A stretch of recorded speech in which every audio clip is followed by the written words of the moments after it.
နိုးညက်အိမ်ဆိုတာရှိတယ်အိမ်နိုးညက်ပေါ့နော်ဘလို့အဲ့လိုအိမ်နိုးညက်ဆိုတာဘလို့အမျိုးတွေလဲဆိုတော့ကိုယ့်အိမ်ရဲ့ခေါင်းရင်းမှာတမို့ကိုယ့်အိမ်ရဲ့ခြေရင်းမှာမောင်နှမနှစ်ယောက်ညီကိုနှစ်ယောက်ညီမနှစ်ယောက်စသည်အားဖြင့်ပေါ့နော်အဲ့ဒီညီမနှစ်ယောက်မောင်နှမနှစ်ယောက်ညီကိုနှစ်ယောက်ရဲ့အိမ်ရဲ့ဂျားထဲမှာကိုယ့်အိမ်ကရောက်ရ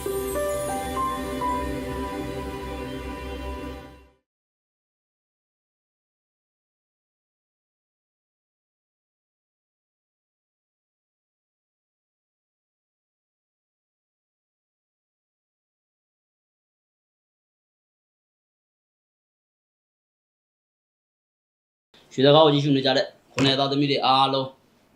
ကိုစိတ်နှဖျားကျမ်းမှာချမ်းသာတော်မူနိုင်ကြပါသည်ဗျာရွှေစကားကိုကြည့်ရှုနေကြတဲ့ကျွန်တော်မိတ်ဆွေတွေခုနှစ်သားသမီးတွေအတွက်အရေးကြုံရင်ကြုံလို့အသုံးပြုလို့ရမယ်ဂါမီရာနီးတွေဘေဒင်နီးတွေကိုကျွန်တော်ပြောပြလေးရှိပါတယ်အခုကျွန်တော်ပြောခဲ့တဲ့ဂါမီရာနီးတွေဘေဒင်နီးတွေဆိုတာဘာမှမင်းသိခသင်ပေးခဲ့တဲ့ဘေဒင်ဂါမီရာနီးတွေဆရာဇင်ယုံဒီလက်ဆင့်ကမ်းပြီးတော့သင်ကြားပေးခဲ့တဲ့ဂါမီရာဘေဒင်နီးတွေကပညာရက်တွေဖြစ်ပါတယ်အခုကျွန်တော်မိတ်ဆွေတွေကိုပြောပြခြင်းတဲ့အကြောင်းအရာတွေကတော့နိုးညက်အိမ်ဆိုတာရှိတယ်အိမ်နိုးညက်ပေါ့နော်ဘလို့အဲ့လိုအိမ်နိုးညက်ဆိုတာဘလို့အမျိုးတွေလဲဆိုတော့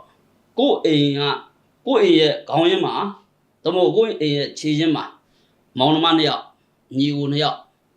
ညီမနှစ်ယောက်စသည်အားဖြင့်ပေါ့နော်အဲ့ဒီညီမနှစ်ယောက်မောင်နှမနှစ်ယောက်ညီကိုနှစ်ယောက်ရဲ့အိမ်ရဲ့ဂျားထဲမှာကိုယ့်အိမ်ကရောက်နေတယ်ဆိုရင်အဲ့ဒါအိမ်နိုးညက်လို့ပြောတယ်အိမ်နိုးညက်ရင်ဘာဖြစ်လဲဆိုတော့အဲ့ဒီအိမ်ကစီးပွားရေးတွေအစင်မပြေဖြစ်တာမျိုးတွေစီးပွားရေးအစင်ပြေတယ်ဆိုရင်လဲလမ်းမယားချင်းတစ်ချက်နဲ့လမ်းမယားချင်းအစင်ပြေတယ်ဆိုရင်လဲဘာမှမသိတဲ့ဂျာမာကြီးဟာချူကြဟိုဟာချူကြဒီဟာချူကြစသည်အားဖြင့်ပေါ့ဗျအမျိုးမျိုးအခက်ခဲတွေအမျိုးမျိုးတစ်ခုမဟုတ်တစ်ခုဖြစ်တတ်ကြတယ်အဲ့လိုအမျိုးကြတော့ဘယ်လိုလုပ်မလဲဆိုတော့အဲ့လိုအိမ်နိုးညံမျိုးကျွန်တော်မိတ်ဆွေတွေမှာဂျုံနေခဲ့တယ်ဆိုရင်ကိုယ့်ရဲ့ခြေရင်းဘက်မှာ